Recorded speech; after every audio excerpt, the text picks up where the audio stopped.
Hi, I'm Marie. Welcome to my kitchen. Today we're going to make some joy. For those cold winter nights, let's try the Hearty Keto Hamburger Soup. So I had a suggestion from a friend, Terry. She's on a keto diet, and so she asked if I could bring together to one of my videos a keto diet friendly recipe. So we're going to be making hamburger soup. This is good for keto, if you're clean 30, paleo, works for all three diets, or if you're not any of those. It looked very good to me. I wanted to try it, so this is it. We're trying it. You're going to need olive oil for this. We're going to need also 2 pounds of ground beef. 85% is what I usually like to use, but if you want to use something more lean, you can. We're going to need a cup of peppers in the recipe, and the recipe was provided by Healthy Little Peach, which I have put the link to that in the description, which actually was quite a wonderful recipe, and I really like her website, so check it out. She's got some other recipes that are really, if you're a keto or a paleo or you're a clean 30, go to her website. She's got some great stuff. Again, it's Healthy Little Peach is her website, and I'll have that link attached at the bottom. So we're going to have peppers. The recipe actually calls for a jar of sorry, I'm not remembering, but pepperoncinos, and I didn't have that. So regular peppers are fine. Those are friendly for keto. We're also using 2 garlic cloves, 1 small diced onion. We'll have green beans in here, so we definitely have some veggies. That's always good for keto. We're going to use, of course, our famous little better than bouillon for our beef broth that we're going to need for this. We're going to need about 6 ounces of tomato paste. We'll also need about 28 to 30 ounces of diced tomatoes. We'll need some salt and pepper for any kind of extra spice, as well as we're going to need Italian seasoning and some, in this case I have granulated onion, it calls for onion salt. And I want a little kick, so this is optional. I'm adding just about 1/8 of a teaspoon of cayenne pepper to give me that little kick. So those are the ingredients for our dish tonight. So we're starting off with a tablespoon of olive oil in a nice large pot. I'm going to put this on about medium-high heat, and then we'll add our ground beef to this. If anybody wants to know, I use Tefal. You know, it's getting close to Christmas time, and just a little tip, I love Tefal. And if you can find a set, sometimes Amazon puts things out there as special collections, and Tefal is just, I mean, it lasts for such a long time. It's non-stick. The pots, like this one, has the nice handles with the rubber on it, which is great for keeping that heat off. So they conduct heat very, very well, and I'm just really happy with those. So just a tip, if you're looking for something for a friend who needs something for a kitchen, think Tefal. So our oil is nice and hot. Actually, we're going to start with the onions. We're going to put in that 1 small diced onion first. And basically we want to just cook it till it's translucent is what we're looking for on the onion. We'll start with that.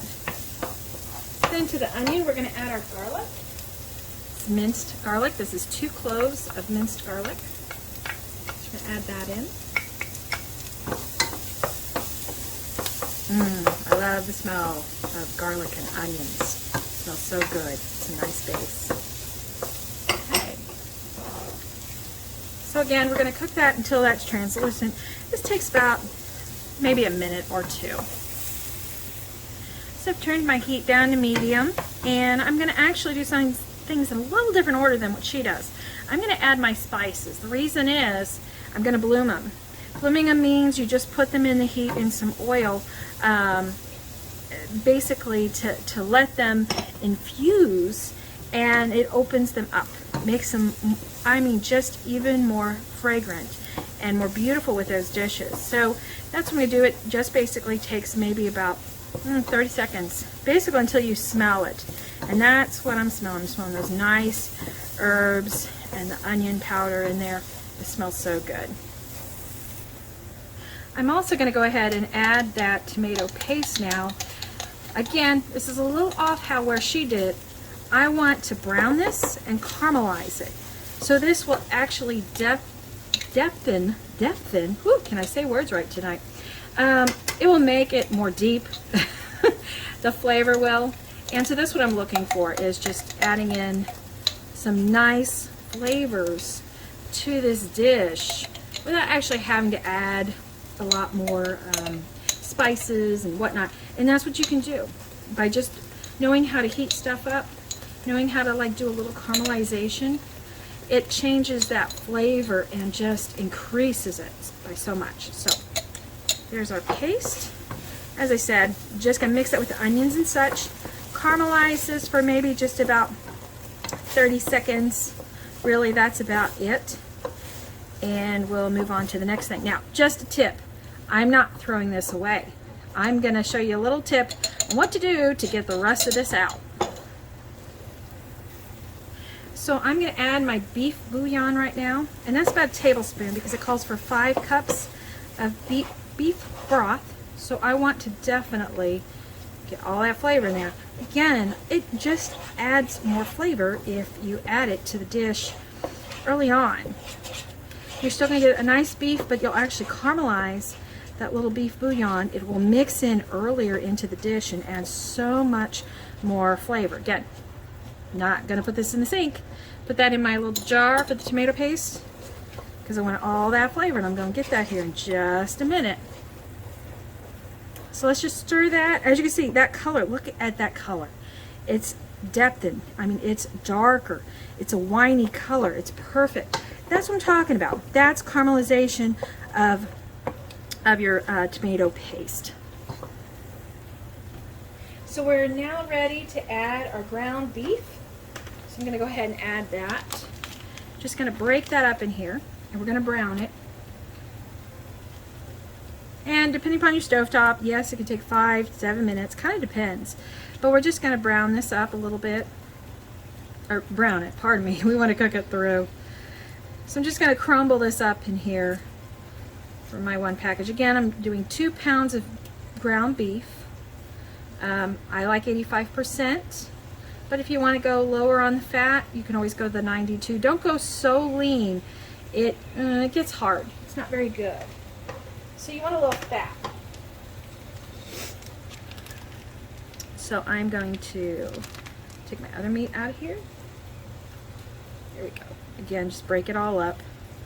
Don't worry, it's all going to get cooked up nice. Looks like a mess right now, but it's definitely going to look nice. I know that. I know, what a mess, right? All right. So like I said, I'm just going to brown this for a few minutes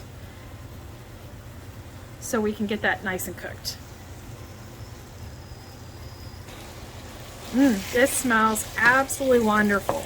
So my hamburger is just about completely browned. Now remember, this is going to have to simmer for a while too. So your ground beef, no worries, it's going to be completely cooked in here. But oh, I wish you could smell this. This smells absolutely wonderful. So the next thing we're going to add to this is going to be our frozen green beans. These are just cut frozen green beans. Again, I like to use organic, but you don't have to. But I didn't have to defrost them or anything, so I would take advantage of frozen vegetables. I know everybody loves fresh. Look for a key when you're looking for frozen vegetables. Just make sure it's the veggie. No salt, nothing else added to it. If you want just straight good vegetables, just make sure on the ingredients it says exactly that. Green beans. That's what you should find. So I highly, highly suggest frozen vegetables. It's a big time saver too for those moms and dads out there. And kids always seem to love green beans. So we're just going to let this cook here for about a minute or so. So I'm going to add a little bit of salt to this. So I think she called for about a teaspoon. I'm going to add a teaspoon of kosher salt to the beef. Because again, there's no salt in that beef. There's no salt in those green beans. So it's really good to salt and pepper as you go along. it will actually infuse into the items instead of just adding it on at the end. When you add it on the end, it actually just kind of floats there on the soup or just sits there on top of your food.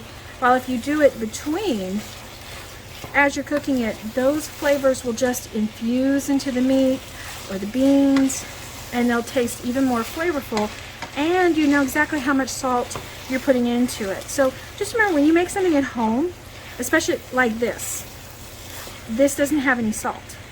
It doesn't have any seasonings except for what I put into it, which is really wonderful. I can monitor all that for my family.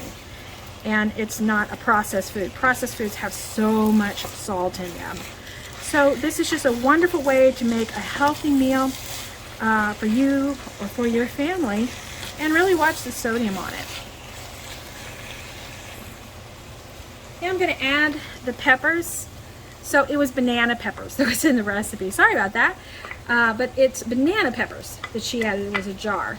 I don't have any, so I'm just doing some regular peppers. And actually I have a tip on how to store peppers. So go check out my cooking tips and you'll see how I actually take care of my peppers and keep them for a longer period of time.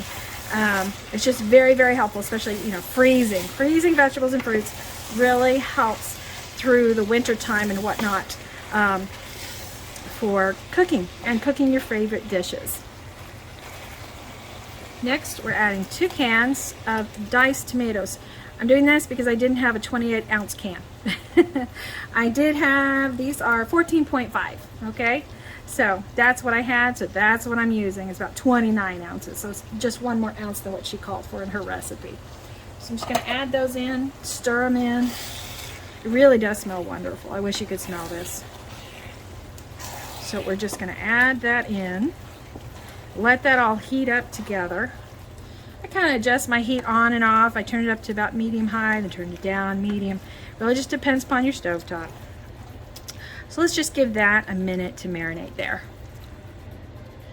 We're going to now add the water, because remember I put the bouillon in there, so I forgot the beef, but I need my water. So it calls for about 5 cups of water. Remember those little spoons? All I did, I want that flavor, I just put them into my Pyrex that I filled up. Right now I've got about 1 cup of water in here. I'm not going to add it quite yet. I'll show you the other tip I've got for you. Remember that tomato paste jar? I want everything out of it. Just put in some water in there, because I need the water anyways, right? But look, it is completely clean. So I didn't get rid of any of that flavor. Now I'm just going to pour it in here. Now I can measure it out. I've got about 2 cups in here now, 2 cups. So I'm going to pour that in.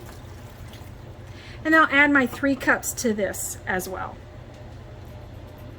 So I have now added my 5 cups of water total to my soup. It looks wonderful. What I need to do now is just let this come up to a nice rolling simmer. Once it's there, so I'm going to turn up the heat so it can get there. And then once it's there, I'm going to let this simmer for about 30 minutes and taste it and adjust for any salt or pepper that's needed.